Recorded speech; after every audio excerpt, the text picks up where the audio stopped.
বহু মানুষ যাদের দোকান ভেঙে দেওয়া হয়েছে তারাও বলছেন যে আমরা বিজেপির প্রতি ভরসা রেখেছিলাম। বড় অংশের মানুষ পরিবর্তন চেয়েছিলেন তৃণমূলের দুর্নীতির বিরুদ্ধে। নতুন যে সরকার এলো সেই সরকার এসে প্রথম যে কাজটা সব থেকে নিবিড়ভাবে করা শুরু করলো সেটা বুলডোজার চালানো। শুধুমাত্র হকারদের ওপরে স্টেশনে প্ল্যাটফর্ম হকারে হলো তা নয়, বাড়িতে বস্তিবাসী মানুষদের ওপরে এই আক্রমণ শুরু হলো। এই যে যারা স্টেশনে বসে ব্যবসা করছিল তারা রেলের জমি দখল করে ব্যবসা করছিল, এই অভিযোগে তাদের তুলে দেওয়া হচ্ছে। কিন্তু যারা রানিং ট্রেনে হকারি করেন তাদের জীবিকা থেকে সরিয়ে দেওয়া বা তাদের 2000 টাকা ফাইন, এই বিষয়টা কি যথাযথ? সমগ্র বিষয়টার মধ্যে দিয়ে আসলে বিজেপি বড়লোকদের সরকার, এইটা বামপন্থীরা তো বারবার বলেছিল। আজকে কলকাতায় পশ্চিমবাংলায় সরকার তৈরি হওয়া, নতুন সরকার তৈরি হওয়া 2 মাসের মধ্যে মানুষ তার অভিজ্ঞতার মধ্যে দিয়ে বুঝতে পারছে।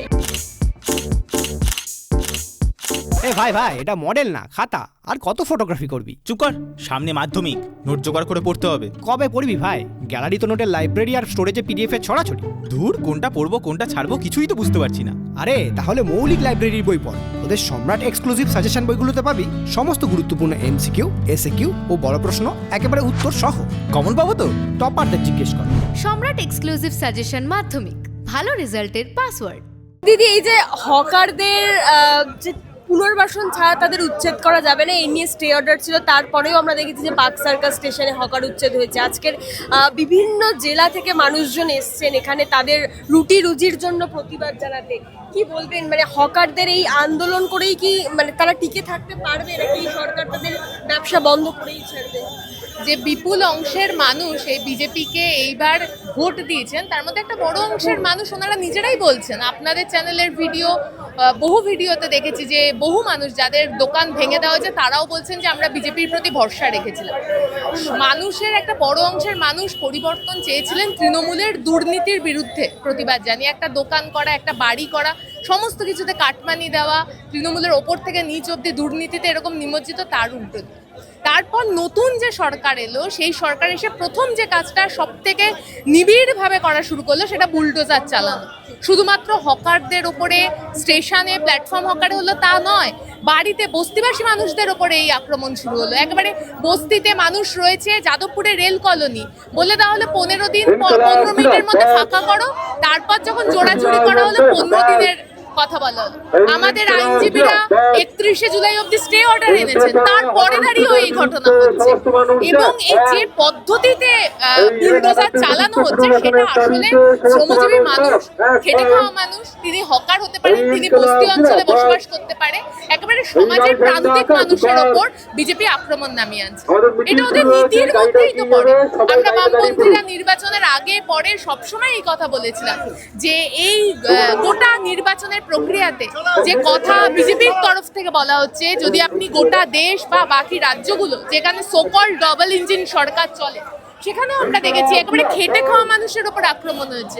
এই যে দিদি, অযোধ্যার মন্দির তৈরি হবে, অযোধ্যার টানেল তৈরি হবে, তার জন্য পথের দুপারে সব থেকে বেশি ভাঙা পড়লো যাদের দোকান, তারা কিন্তু মেহনতি মানুষ, শ্রমজীবী মানুষ। বড়লোকদের দোকান ভেঙে অযোধ্যা টানেল হয়নি, বড়লোকদের দোকান ভেঙে কোনো রাস্তা চওড়াও হয়নি, এবং কলকাতা পশ্চিমবাংলাতেও তাই হচ্ছে। এবং এই যে যারা স্টেশনে বসে ব্যবসা করছিল তারা রেলের জমি দখল করে ব্যবসা করছিল, এই অভিযোগে তাদের তুলে দেওয়া হচ্ছে। কিন্তু যারা রানিং ট্রেনে হকারি করেন তাদেরকে কি কারণে তাদের যে জীবিকা থেকে সরিয়ে দেওয়া বা তাদের 2000 টাকা ফাইন, এই বিষয়টা কি যথাযথ? প্রথম কথা হচ্ছে যে এই যে যারা বেআইনি জমি দখল করে বসে রয়েছে, তারা বেআইনি জমি দখল করে কি লুকিয়ে বসেছিল? নয়তো তাদের সঙ্গে আলোচনা করা যেতে পারতো, একটা মানবিকতার ক্ষেত্রে দাঁড়িয়ে বলা যেতে পারতো এতদিনের আমরা পুনর্বাসনের ব্যবস্থা করব। এই প্রথম তো এই সরকারের আমলে এই যে রেল জমি উদ্ধার হচ্ছে বা রেল জমি থেকে কাউকে সরিয়ে দেওয়া হচ্ছে তা তো নয়, আগেও হয়েছে, বামপন্থীদের সময়ও হয়েছে, পুনর্বাসনের ব্যবস্থা করা হয়েছে, আলোচনা করা হয়েছে।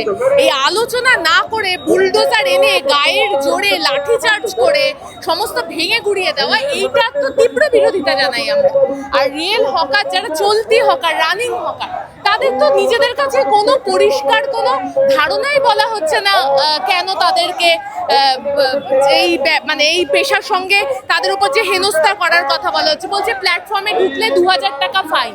কিভাবে ফাইন? আজকে শিয়ালদা থেকে আমাদের মিছিল শুরু হলো, শিয়ালদাতে যে গরিব মানুষের দোকান এবং সেই দোকানগুলো থেকে যারা খাবার কিনে খায় তারাও কিন্তু গরিব মানুষই।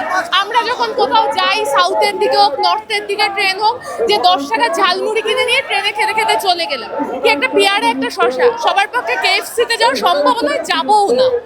এবার এই যে কেএফসির মতো যে দোকানগুলো, সেগুলোকে কিন্তু কিচ্ছু করা হলো না, তার মাথায় ঢালাইটারও পাকা করে দেওয়ার ব্যবস্থা হলো।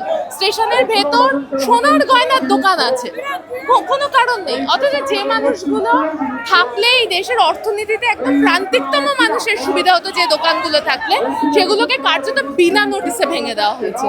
এই কলকাতার বুকে আজকে যে শ্রমজীবী মিছিল, এটা গোটা রাজ্যের একেবারে ওই পেশার সঙ্গে যুক্ত মানুষেরা এসছে। আপনি মিছিলের চেহারা দেখলেই বুঝতে পারবেন, যারা ঘর খুইয়েছেন, যারা দোকান খুইয়েছেন, তারা জানেন লাল ঝান্ডা তাদের পাশে আছে, তারা লড়াই করছে। হাবড়াতে আমাদের কমিউনিটি কিচেন চলছে, কমিউনিটি ক্যান্টিন চলছে। ফলে এই সমগ্র বিষয়টার মধ্যে দিয়ে আসলে বিজেপি বড়লোকদের সরকার, এইটা বামপন্থীরা তো বারবার বলেছিল। আজকে কলকাতায়, পশ্চিমবাংলায় সরকার তৈরি হওয়া, নতুন সরকার তৈরি হওয়া 2 মাসের মধ্যে মানুষ তার অভিজ্ঞতার মধ্যে দিয়ে বুঝতে পারছে বড়লোকদের সরকার। গরিব মানুষকে এই সময় দাঁড়িয়ে একজোট হতেই হবে। তৃণমূল গরিব মানুষদের কথা ভাবেনি, দুর্নীতি করেছে গত 15 বছর ধরে, তার সাথে গুন্ডাদের একটা একচেটিয়া মাফিয়া রাজ বাংলায় গড়ে উঠেছে। তার উল্টো দিকে দাঁড়িয়ে বামপন্থীরা লড়াই আছে, এই মিছিল তাদেরই প্রতিফলন।